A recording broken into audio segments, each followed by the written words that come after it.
अस्सलाम वालेकुम गाइस, कैसे हैं आप? अल्हम्दुलिल्लाह ठीक ही होंगे और मैं भी आपकी दुआओं से ठीक हूँ। आज मैंने कबूतर बाहर निकाले तो मैंने कहा चलो दोस्तों के साथ शेयर करते हैं कबूतर अपने।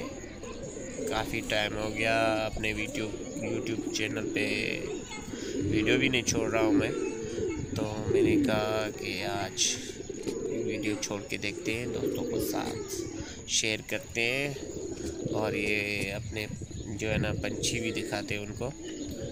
सर्दियाँ आ रही है और जो है ना लगड़ भी बहुत होंगे, तो इसकी वजह से मैंने कबूतरों पर काट लिए हैं। अच्छे कबूतर मुश्किल से मिलते हैं, आपको भी पता है, तो इसलिए मैंने हिफाजती इक़दाम की हैं। ये सियालकोटी जोड़ा जो है ना बच्चों पे, इनकी भी बच्चों की वीडियो में बनाऊंगा अगली, तो वो भी आपकी खिदमत में हाज़िर करेंगे। तो हम फिर से आ गए अपने यूट्यूब चैनल पे असली हालत में।